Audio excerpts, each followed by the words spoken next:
Tsama, the very first page of Shulchan, right?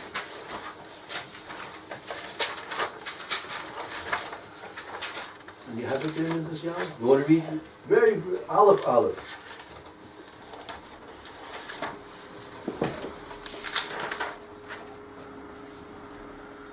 Okay. Yiskaber, Ka'ari, La'amod, Baboker, La'avodas, Boro. Boira, right. You should rise mightily like an a lion, right? In the morning to serve your Creator. Okay? Shiyohei hu ma'orer hashachar. Right, that he is the one that arouses the morning. Meaning, it's not that the morning wakes him up. He doesn't hear the birds chirping and the light getting brighter, and that wakes him up. No, he's getting up before all those things. He's getting up before all those things. He's the one to wake up the morning. The morning's not going to wake him up. He's getting up early. He's getting up like a lion. Right? A lion. Why should be a lion? I always like to say here, a lion. Why specifically a lion? So we all know a lion is the king of beasts, right? So when a lion's sleeping, it's just like any other animal in the forest, right? When a lion gets up, he's a lion. He's the king of beasts. So he's getting up to be the king of beasts. He's not just getting up like a mouse. He's not getting up like an alligator or an elephant. He's getting up to be the king of beasts. When we serve HaKodesh Baruch Hu, we're the tachlis, we're the whole point of creation. We get up to serve the HaKodesh Baruch Hu. That's we're the apex of HaKodesh Baruch Hu, creation of the whole universe. When we get up, that's what we're doing. We're not, when we're sleeping, we're just like anybody else. Any other bus of a dam sleeping, any other human being sleeping. When the guy's sleeping, this guy's sleeping. Okay, maybe we sleep a little differently. We sleep on this side, not on that side, right? But we're still sleeping. When we get up like in a reed. If he gets up, a lion gets up to be the king of beasts. We get up to be the king of creation. We get up to be the king of creation. Right? Okay, if he can't do that, so the Ramah says he's being a little bit more down to earth. Al Kapani, nevertheless, right? Lo ya'acher zaman hatfilah shahat tzibur mispalin.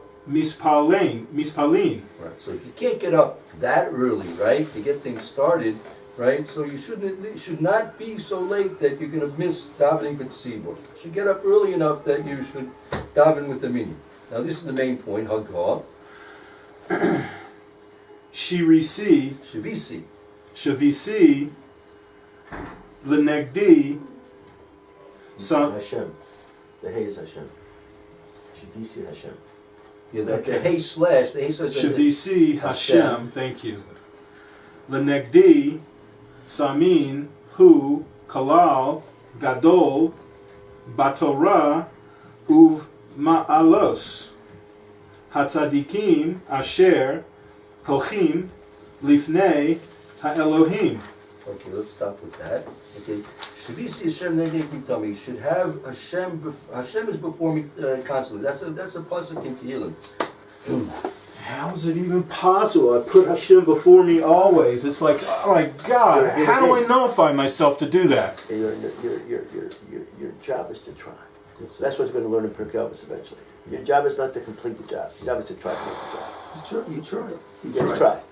Don't forget. This is the very beginning of Shulchan Aruch. This is not way back there. This is the opening introduction. This is the beginning. So this is your question is a question that the Gedolei Torah is. How's it shy? Tommy, should we see something like Tommy constantly? So you're right. You have to try. You have to try, and there are ways to try. Like you pick a certain time of day. That let's say if you have to walk up steps to your home, to your apartment. Right, if you're driving, you have to drive down your driveway. So you pick those 10, 5, 15 seconds to concentrate on this, right? And then if you do it constantly after a long time of training yourself, then you apply it to another section of your day, right? You apply it to this section, and you constantly do it. You know, if you constantly, it's best to try and do this on things that you do regularly, right? Or something you do regularly, that you do constantly every day by necessity, right? Tying your shoes, right? Tying your shoes. Everyone ties their shoe. Everyone puts on their shoes or whatever, right? Well, like you said, brushing your teeth, right? In the bathrooms, in our bathrooms, Bisman Hazeh, you can think about Hashem in your bathrooms, Bisman Hazeh. when you're not usually actually doing what you have to do in the toilet, right? Brushing your teeth. Brush your teeth once in the morning, once at night, whatever it is. You think about Hashem, you concentrate, and you get that soul part of your life, right? That you can now move on to the next stage, pick another part, and you gradually fill up your day with pockets of Shavisi Shem Tummy. Excuse me, what? Yeah, okay, fine. Okay, come back as soon as possible. Yes, the lecture. Okay. So, I'll ask a question here. What's the difference between learning, right, where you're learning the Ratzon of HaKodesh Baruch Hu, the will of HaKodesh Baruch Hu, the command of HaKodesh, and this concept of Shavisi Shem Tummy, right? Yes. What he said. Please explain. Right. You're getting there. Please. Good. Help me. Okay, fine. Shavisi Shem is like a meta hashkafa, a meta psychology. That's something which is encompassing your that's like a program, a computer that's constantly running in the background. It's always there, it's always running in the background. What right? was the Hebrew term you just said for that? It's a hashkafa, it's an outlook. Hashkafa is like an outlook, Okay. right? That a person always has, constantly, right? When you're doing something specific like learning, right? So that's a specific aspect of mental concentration on, like now we're learning Mishna Berura, we're learning half an hour ago we're learning Pirkei Avos, right? So the question is, I'll give you another example. You're supposed to, when you're wearing tefillin, you're not supposed to take your mind off the tefillin, right? So what does it mean you're not supposed to take your mind off the tefillin? So basically that means you're not supposed to be engaged in idle and silly conversations. You're not supposed to be doing things which are contradictory to the respect that you have to do when you're wearing the tefillin, right? There are those others that learn it. No, it has to be like a positive concentration on the tefillin constantly, right? So they ask the question: how in the world, how are you supposed to daven Shmoneh Esrei with tefillin? One of the halakhas is you're supposed to daven Shmoneh Esrei with tefillin.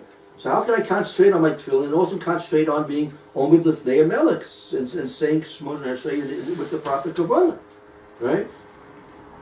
This is a question, I think, if I'm not mistaken, the Chafetz Chaim himself in the Hilchos Tefillah, he broaches the question. It's not an easy question. So based on that, many go away from this intense understanding of not being what we call Masiach Das. Masiach Das is to take your concentration away. Siach Das. Das is your mind, your concentration of mind.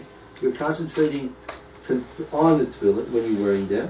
So siach das, a lack of concentration, does not mean complete, intense, absolute concentration on the tefillin, kol rega v'rega, each and every second that you're wearing them. Because if that would be the case, you couldn't daven with tefillin and Shmoneh Esrei. So because of this question, right, they say it's rather you shouldn't do anything which is contradictory to the kedusha, the holiness, the respect that you have to give to the tefillin. So that's what it means not to have a hesek das. So when you're learning, the question is how can you fulfill Shavisi Shem Tummy when you're learning? Meaning, you have many other you have such a thing as making matzahs has to be lishma. What does it mean it has to be lishma? That when you're involved with making the matzahs, adding the water to the flour, kneading the flour, rolling out the dough, putting the dough into the oven, right? All this has to be done lishma, has to be done. All your actions of making the matzahs have to be for the sake of making matzahs. You're not simply making food, right? You have to be making matzahs for the sake of the mitzvah, right? So, and if you don't, right, the mitzvahs are lacking lishma, and if you want to use those matzahs to fulfill your mitzvah of eating matzah on Tezvav of Nisan, which you had 3 weeks or so ago, you wouldn't be yotze with such matzahs because they're lo lishma. They were matzahs that were made lo lishma. So the questions asked similarly. A guy is a matzah baker, right? He's working in a factory for matzahs. He checks in at 8:30 in the morning, right? And he's going to be working till 6:30, 7 o'clock at night. And he's going to be making 200 kilos of matzahs during the course of the day, right? He's going to have to think about each and every piece of matzah that he's doing at Lishma. In general, no. It's enough that he comes in the morning, he says what he's going to be doing for the whole day, right, is going to be for the sake of, he's not coming in, right, to make crackers for Nabisco Cracker Company. And he's coming to make matzahs for the sake of Jews fulfilling their mitzvah of eating matzah on Pesach. That's what his job is the whole day long. It's enough, right, that at the beginning of the day, according to many posting, it's enough at the beginning of the day that he has this one kavanah for the whole continual day. Right? Likewise, when you're learning, so what is your learning? Your learning is, right, being done in order that you can fulfill the Ratzon of HaKodesh Baruch Hu, right? Because that's the command that HaKodesh Baruch Hu wants you to know well his commands, so you can fulfill them and you can teach them to other people. And that's enough to be considered Lishma for your learning. And similarly, we can apply the Shvisi Tummy. Sometimes you can have positive das, understanding and awareness of HaKodesh Baruch Hu. Other times when you're busy with activities, right, you don't necessarily going to be distracted by doing those activities, right, and you're not going to be able to do that. That's one of the basic reasons why our generations are not of the generations of Rabbi Shimon ben Yochai. It used to be that in earlier times, when first of all life was very much more simple than it is now, they could learn while they were even doing other mundane activities. First of all, their activities of work were much less complicated than ours, right? They didn't have to do things which were technically involved, and didn't have to interact with people as some professions and crafts necessitate in our times. So they had the opportunity, even during the time when they were doing work, they could also be learning at the same time as well, right? But those, like Rabbi Shimon ben Yochai, didn't even learn while they were working, because they didn't work. They did no work at all. So we'll have to stop here. We're in the middle of explaining this. We'll pick up with this Mishna Berura again more tomorrow, and we'll continue with Hashem. Yeshiva.